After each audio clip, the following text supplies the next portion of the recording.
Everyone. Sorry we are a little late. Part traffic and part lot of interactions with people sometimes on the road who want to take pictures and stop you, and that's part of the package. So my apology for being late. On behalf of the Indian Overseas Congress, I want to welcome you all to this press conference with Mr. Rahul Gandhi. Indian Overseas Congress is in 32 countries. We have presence in US, Canada, in many parts of EU, Middle East, Asia Pacific, even Caribbeans, Australia, New Zealand.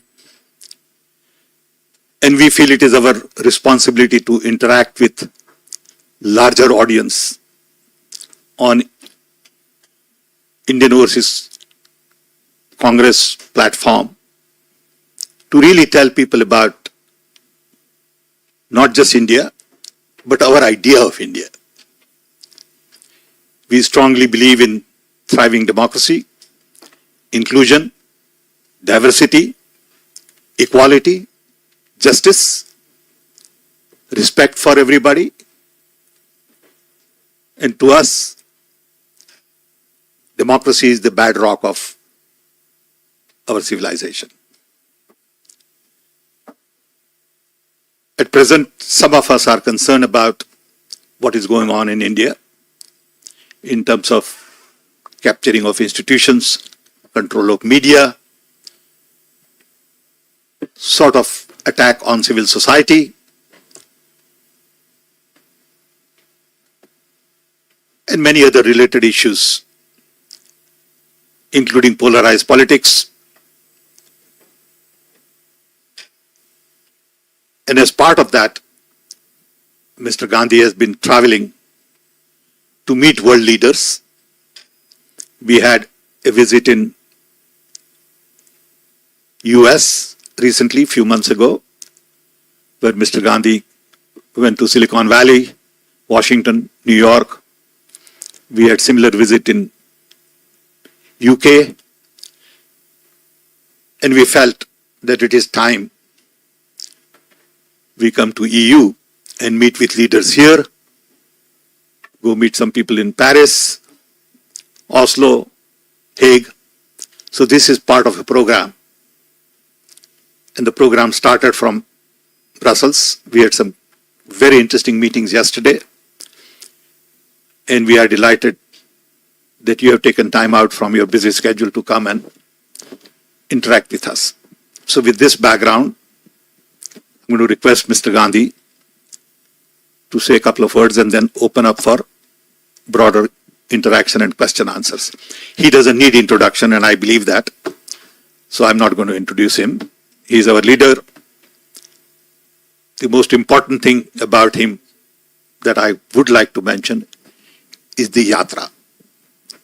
He walked close to 4,000 kilometers in 150 days from south tip of India all the way to north. With him, 50 to 100,000 people walked along the way. He got a chance to meet people, listen to them, understand their issues, and I believe this way of reaching out to people was very unique. Of course, it has roots in Indian tradition. Buddha did this, Guru Nanak did that, Gandhiji did that, and many others in the past did that. He made a huge impact on the minds of people because walking 4,000 kilometers requires something unique, mentally, physically, emotionally. And Rahul could do that and carry people with him. So we are all proud of our leader. And here is Mr. Gandhi. Thank you, Sam.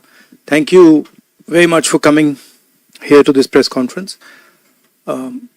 Sam mentioned most of it. We've been traveling abroad to meet different people, both from Europe and from our diaspora. And we've been doing this regularly now. We went to the United States, and now we've come to the EU, trying to get a sense of what is going on here, and also to give people a little bit of a sense of what is going on back home. So, happy to take your questions. Yes, please. I have three questions, if that's okay. Let's start. Can we do one at a time, please? Can we do one at a time? That's what I'll do. All right. See, the first question is, what was the main message for the parliamentarians here? And what do you expect from them? What do you expect from Europe? Have you come with any sort of expectation that you tell them, give them a message, and then you want them to do something? No. And it's more of a conversation than a message. I'm no one to come and give a message to the Europeans. It's an exchange of ideas about what is going on in India, what's going on here, the type of cooperation that we can do. So it's more of the frame is a conversation.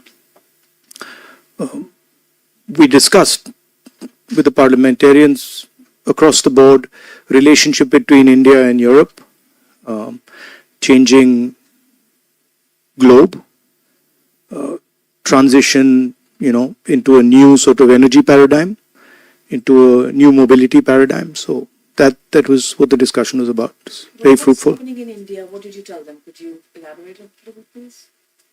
Yeah, we were giving them a sense of the type of challenges India is facing,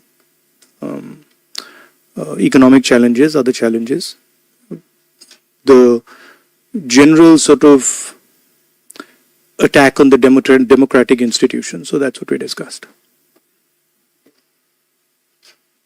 Go ahead. Yes. Can you speak a little louder? Welcome to Brussels, and thank you so much for organizing this. So you're basically here on the eve of G20. Most of the European leaders are back in Delhi, and they're going to be meeting with Mr. Modi. They're going to be meeting with the government there. And my question to you is, do you feel with all of these... Sorry, can you hear me? We can hear you. Do you feel with all of these meetings they're going to be having, the Western leaders, are they giving Hindu nationalism a free pass? Are they giving the persecution of Muslims and minorities a free pass in India right now? No, I don't think. I think the G20 is an important conversation, and it's a good thing that India is hosting it. Of course, there are issues in India that we raise, but I don't think. I think the framing that are they giving them a free pass is not exactly correct. But do you feel that obviously there's a war going on in Europe right now, and there's been this constant, I wouldn't say an allegation, but there is this aspect that India has close relations with Russia, and we've had European leaders talking to India about it. And do you feel in this aspect of trying to lure India away from Russia, they won't bring up the persecution of minorities and Muslims in India, leaders from the West? No, I mean, India, of course, has a relationship with Russia. India has a relationship with the United States. India is a large country, and by nature of being a large country, it will have relationships with many other countries. So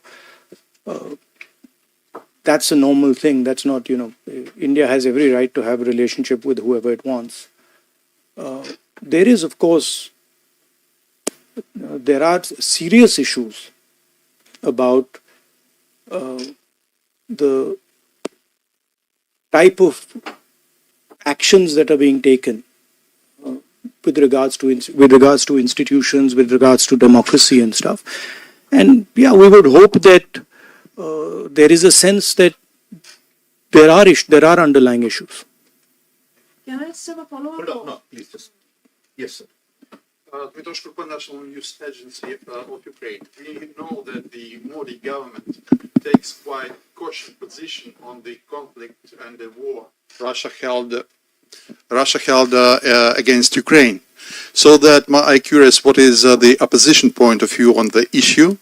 And the related question, is that cautious position of the Indian government related to the sharp increasing of the oil supply of Russian oil to India? Thank I you. think the opposition, by and large, would agree with India's position, current position on the conflict.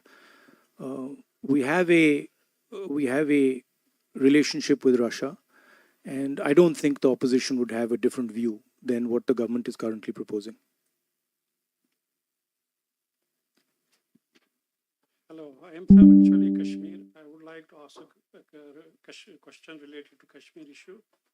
And what would be your policy if you came into the power next elections, hopefully? And recently, 4 years before, the Article 370 was abrogated, and even opposition leaders were restricted to visit and meet the people. And how you see the future of Kashmir? Thank you. I mean, our position on Article 370 is very clear. It's in a resolution passed in the CWC of the Congress Party. I would urge you to take a look at that.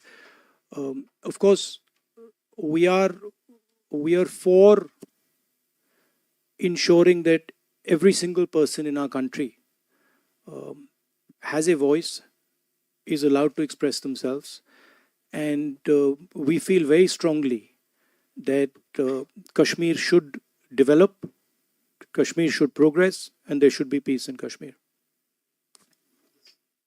Good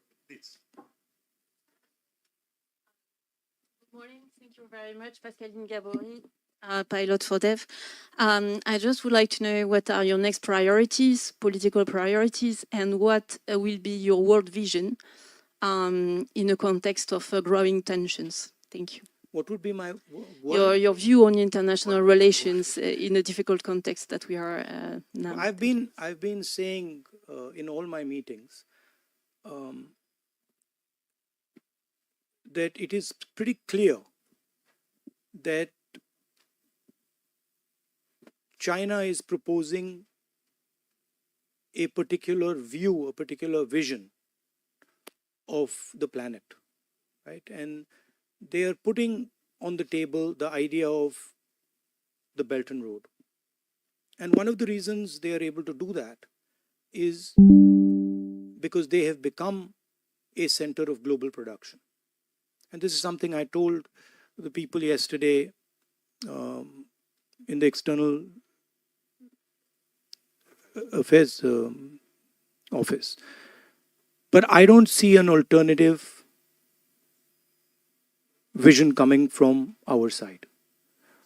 That vision requires a vision for production in a democratic environment. What the Chinese have basically shown is that it is possible to produce effectively in a coercive environment where you don't give people freedom, where you restrict their freedom, but you offer them prosperity without political freedom. And the challenge for us is, can we provide an alternative vision where we do production under democratic conditions with political and economic freedom? And I think there's a lot of cooperation that can happen between the United States, between Europe, and between us. And I think that's where a lot of our focus should go. How can we create an alternative to the Chinese production model that is a coercive production model?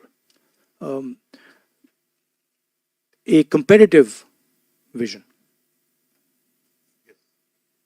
Hi, this is Malini from PTI. You've given a very dignified answer to G20 happening in India is a very good thing. And we have news that Mallikarjun Kharge has not been invited for the G20 gala dinner by the BJP.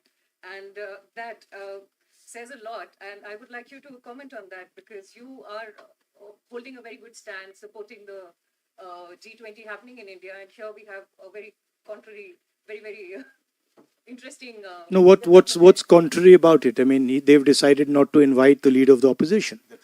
It tells you something. I mean, it tells you that they don't value the the leader of 60% of India's population. And, it's something that people should think about. Why they're feeling the need to do that, and what is the type of thinking that goes behind that. I have a follow-up question as well. I was there in Paris to cover Mr. Modi's, Bastille Day parade event, and two things happened at that time, which is very controversial. There was a 17-year-old boy who was shot in France, and the French actually jailed about 1,000 people just so that the event would go peacefully. And at the same time, I didn't the Manipur realize issue that. happened, and the EU tried to raise that issue, but there was no conversation on that in the platform. Instead, there was a lot of retaliation from the Indian ministries regarding the same, that this should not be brought up. But we were actually talking of freedom at that time in France, and I thought that that issue should have been brought up. But what do you think about that? About Have you spoken about it here when you about what? about the Manipur issue, the human rights issues that we're facing? Yeah, I mean, our position on Manipur was very clear.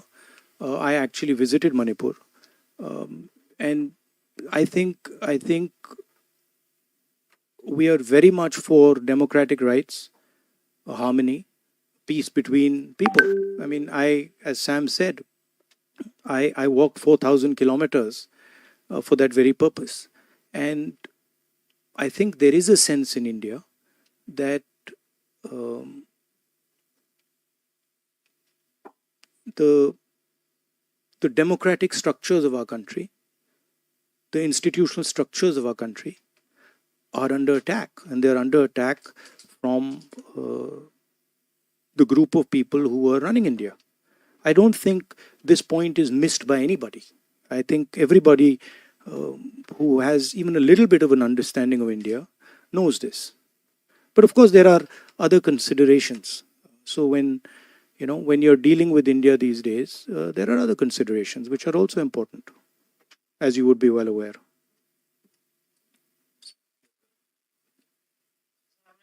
The democratic fight and the fight for democracy in India is ours, and it's our responsibility, and we will take care of it, and we will make sure that the sort of onslaught on our institutions, on our freedom is stopped. The opposition will make sure it happens. Yes, sir. Sir मैं आज तक के लिए काम करता हूँ। मैं अपनी भाषा में आपसे क्वेश्चन करूंगा। आप 6 रोजा दौरे पे आए हैं, तो उसका बुनियादी मकसद क्या, और आपकी कल बेल्जियम और यूरोपियन पार्लियामेंटेरियंस से मुलाकात रही है, तो वो कैसे रही? आप हिंदी में जवाब चाहते हैं या इंग्लिश में? You decide. You ask. Okay, No, the aim of the visit is to meet our diaspora here, to engage with them, to get a sense of what they're dealing with, what they're going through. That's one aspect.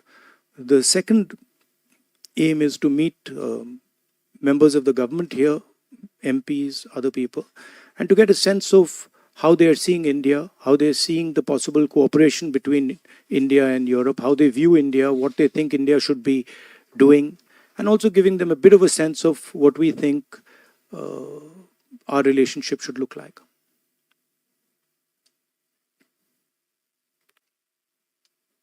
Yes, ma'am. Yes. Microphone. Okay. We can hear you, I think. My name is Odile Harvey.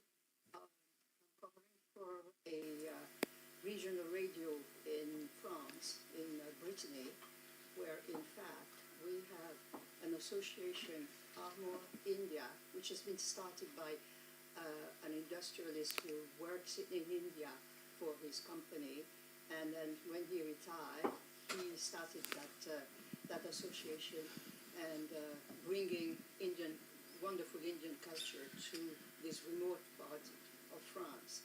Now, last night, I saw on French television a program which has usually good reputation. It's Envoyé Spécial on France 2. And they describe all the discriminations about the Muslims, about the Christians in very cruel terms. And was that program exaggerated? You can still see it on the Well, website. ma'am, And I know you're going to France, so I just would like to know about the situation of all those discriminations in India. Thank you. I mean, of course, I would have to see the program before I can comment on whether it was exaggerated or not. So I don't know what that program was saying. But certainly there is an increase in discrimination and in violence in India, and there is a full-scale assault on the democratic institutions of our country. That everybody knows, and internally in India it's been commented on, and globally it's been commented on. And of course, minorities are under attack, but so are many other communities. Dalit communities, tribal communities, lower caste communities are also under attack. There is a attempt to change the nature of our country. Our country, in the constitution, is described as a union of states, and we believe that the most critical aspect of our union is the conversation between members of our union. And there is an alternative vision, which is the BJP vision, which believes that power should be centralized, power should be concentrated, wealth should be concentrated, and the conversation between members of the union, between people of India, should be suppressed. And so this is the fight between two visions. I like to term it the fight between Mahatma Gandhi's vision and Nathuram Godse's vision. Nathuram Godse being the person who assassinated our leader. Follow question. Yeah, so there are a lot of people here who had no idea you were here, Indians I'm talking about, and they would have liked a public meeting. A lot of sort of, people who identify themselves as liberal Indians who still believe in the idea of, a pluralistic India. And they were like, oh, he's here, we have no idea, why is there no public meeting? So why do you think you should not organize that, to sort of meet, have an open, if I'm allowed to finish, an open meeting to meet all kinds of Indians who would have liked to sort of just see you or, or talk to you. And the second question is, Let's deal with one question at a time. Everybody's been asking two. Well, relax. You can ask two. No, 1 second. Take one at a So time. when we design these tours, we have a structure, and the organizers decide whether we are going to have closed door meetings, whether we're going to have public meetings and stuff like that, depending on the length of the tour and the type of place we're going to. So I guess in Belgium, we sort of opted for a model. By the way, hundreds of people are coming and meeting us, and pretty much everybody in Belgium who of Indian origin knows exactly where I am, and they've been coming by droves to come and see me. But I think we decided that a full-blown Indian-style public meeting in Belgium might not be the best way to do it. You've said in the past you were spied on by the government. Is that still true? Do you have any more information? Are you still being spied on by the Indian government? I mean, the fact that Pegasus was on my phone is a known fact. I mean, I don't know the details of how I'm tracked, but I'm certainly tracked for sure. Yes. In fact, just going back to the Bharat Jodo Yatra, there is also, I think I'm very loud. Everybody can hear me. All right. I have heard a lot of speeches before, starting 2014 onwards. You have been mentioning a very, very important, crisis that is coming up in India. The unemployment of the youth, which is at the highest level right now. While you were on your yatra across the country, did you meet the youth, and did this issue actually really come up many times? Yeah, I did. In various states? I met thousands and thousands of youngsters, and all of them said exactly what you're saying. The three things they said: number one, unemployment; number two, huge increase in the levels of poverty; and completely skewed income distribution. So few people getting very, very wealthy, and the bulk of people, being pushed back into poverty, and then rising prices and inflation. Those were the three things that repeatedly they told me. The fact of the matter is that India has the highest unemployment that it's had in the last 40 years. So there is something clearly wrong with our economic model. It's not accepted, and there's a lot of media support for the government. So those type of things don't come out. But I don't think the current path we are on, economic path we are on, is sustainable in any way. And there will certainly be consequences and a backlash to this model. Yes, sir. My name is Nadeem Bhatt. I am from ARI News. You have just talked about the minorities in India. I would like to ask about Kashmir. What is your party's stance on the current situation in Kashmir, and what step do you believe should be taken to address the ongoing conflict there? How do you view the role of international diplomacy in resolving the Kashmir issue, and what would be your approach if your party comes into power? Kashmir is, of course, an integral part of India, so it's nobody's business other than our own, other than India's business. Our position, as I stated earlier, is very clear. It's in a working committee resolution. We can give you a copy of that resolution if you're interested in reading it. But I feel that it's very important, the general discussion we're having here, that democratic institutions, democratic structures need to be protected in India, and the voice of people needs to be defended and protected. And that goes for every single part of India, including Kashmir.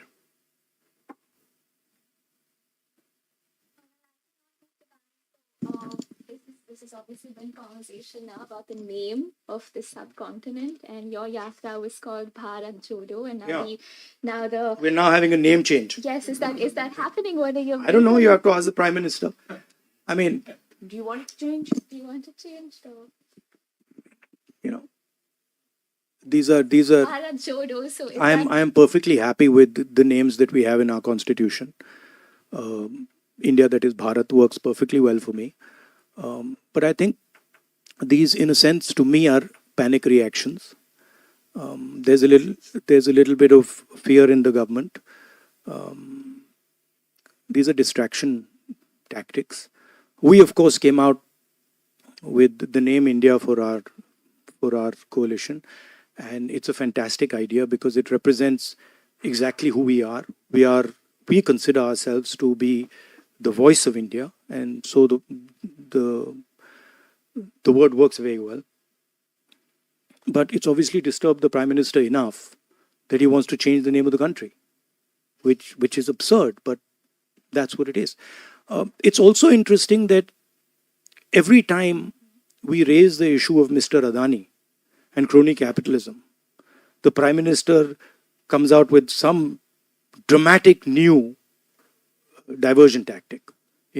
It's curious that just after I did a press conference on Adani, this entire diversion is put into place. It's interesting.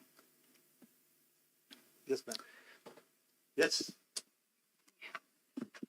EU journalist for Radio Novo Time. Again, thank you. In view of the COP28, the climate conference in Dubai, what are your expectations? And do you think that India is going to be the major spokesperson for the Global South? Thank you. Well, I don't know. I mean, I think India has a relationship with the Global South, and I think there are bonds there, historical bonds there, that make us close to the Global South. I don't know if we are the spokesman of the Global South, but certainly we have a relationship with them. On the environment, of course, we are, as a planet, going through these large transitions, energy transition in the way we move. And I think environment is a central issue for India. It's, of course, not in a country where there are many poor people, it's difficult to make environment top of mind. But I think it is a critical issue, and it's very important that we think about it in a strategic and a long-term way.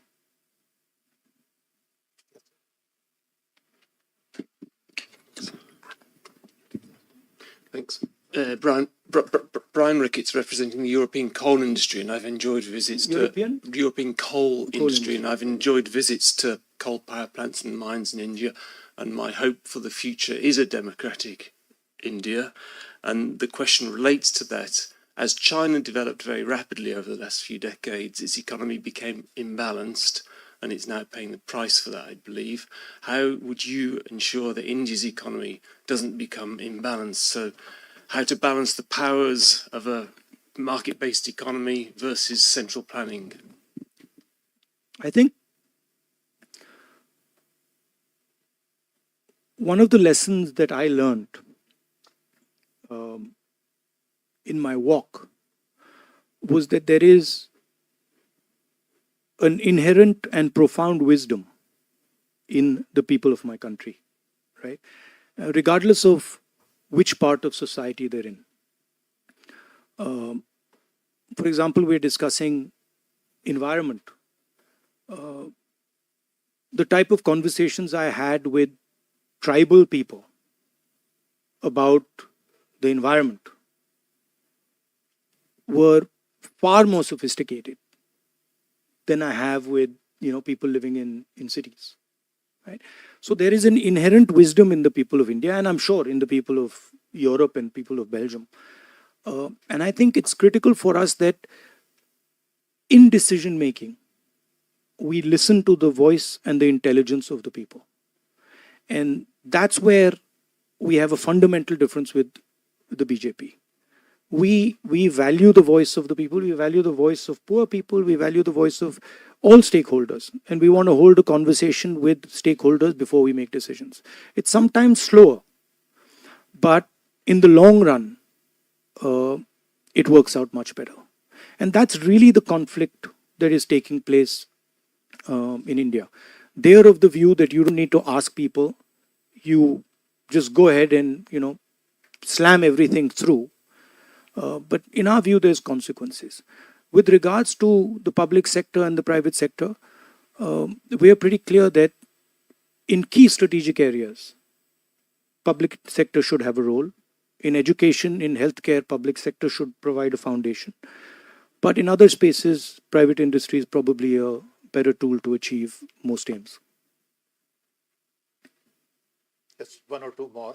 One Quick. very quick one. But you asked you asked 4 questions. What would you You've asked 3 or 4 questions. Yeah, please, thank you. Anybody else? Okay. Nobody else, go ahead. Then one or two, that's it. I think the agenda that you're talking about, mostly what has been happening in the election manifestos, usually, the manifestos of the parties, that's how the elections were initially fought or held, where parties came and spoke about the manifestos. Now, with all the changes that have happened in India, we know so many PSUs have been privatized or are on the verge of being privatized in India. How, in case in next year's elections, in case tables turn and we see the opposition and the alliance probably coming forward and running the country, how do you think those kind of changes that were, that is so massive that have been happening, can be reverted which or changes? corrected?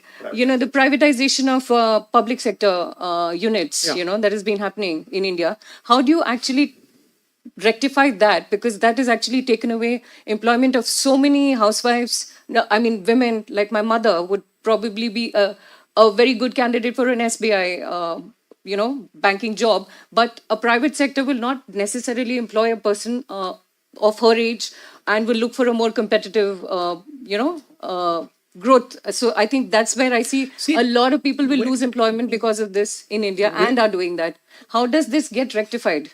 Where we draw the line is the notion of crony capitalism, right? We don't have a problem with the private sector. We don't have a problem with the government sector. Where we draw the line is where one or two people start to financially control the whole country, right? And where one or two people or three people are running everything. That's where our problem begins. There's another element to this, which is that government policies in India have systematically attacked the backbone of our employment system. If you look at who gives employment in India, it's the small and medium industry that gives employment in India. And demonetization and GST have devastated those structures, right?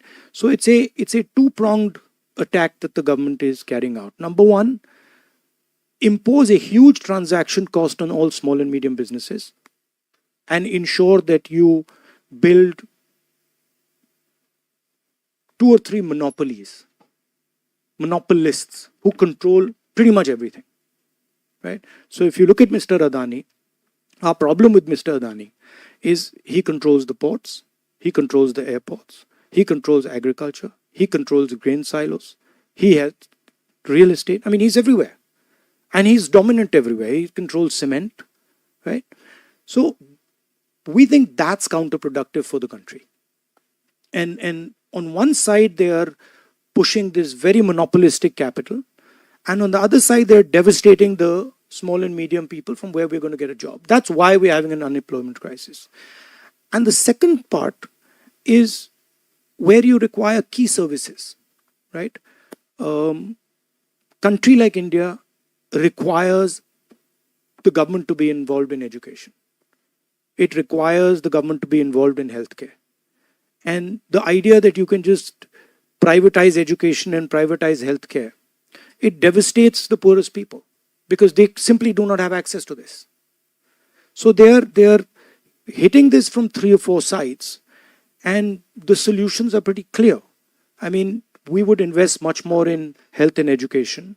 We would protect small and medium businesses. We would try to build an economy where small and medium businesses transition to medium businesses and then to large businesses and then to massive businesses, right? If you look at our small and medium businesses, almost none of them become big businesses, right? They remain small or they die, right? And it's because of policy. So you can change policies to ensure that you start building champions in these smaller and medium spaces, and you can certainly invest much more in education and healthcare. I'm not saying there's no role for private businesses in education. There is, but the mainstay of any education system in a country like India has to be, it's a government responsibility, and the government can't just say, okay, we are going to, abrogate from this responsibility. So the things that can be done and need to be done are pretty clear. They're not complicated. And if you look at our last manifesto, I think we ironed out quite a few of these ideas. One of the other ideas that we have, which we've tested now, you can get a sense of how we think about these things by looking at our states. So if you look at the healthcare system in Rajasthan, that'll give you a good sense of what we are thinking in terms of healthcare for the country. If you look at our social programs in Karnataka, you get a sense of how we are thinking about social programs for the country. So we tend to run a pilot somewhere, see if it works, and then scale it up. And, for example, Manrega was such a case where we ran a small pilot, then we scaled it into a state, and then we scaled it into the nation. We don't believe in these rash decisions where you suddenly demonetize the economy or you suddenly impose a GST. We believe in seeding an idea, letting that idea grow, testing the idea, and then scaling it across. Chhattisgarh has some very good ideas on how to support farmers with minimum prices. Karnataka has our, the sort of support that we're giving to women in Karnataka. That's some very interesting work that's going on. And in each one of our states, you can see the sort of type of ideas that we will use when we come to power. last question. When you were talking to the parliamentarians, you said there was a conversation and you were informing them about sharing, your reading of what's happening in India. And you have repeated here that, there are problems back home when it comes to institutions and democratic structures. What was their response to you? Did they seem concerned? Did they seem... Yeah, they were very concerned. They were very concerned, and they felt that there is an attempt to stifle the democratic structures of India, for sure. And I mean, they were very, very clear with us. Okay. We have more questions. You have more questions? Yeah. Oh, you No, have more questions? thought we gave I you think enough 5 questions for one person is good enough. I mean, if you, Okay. Responses are coming to everybody. No Thank you. offense. No, but thank you very much for your time. We really appreciate. Thank you, Rahul. Thank you very much. And we hope to see you again. Be in touch.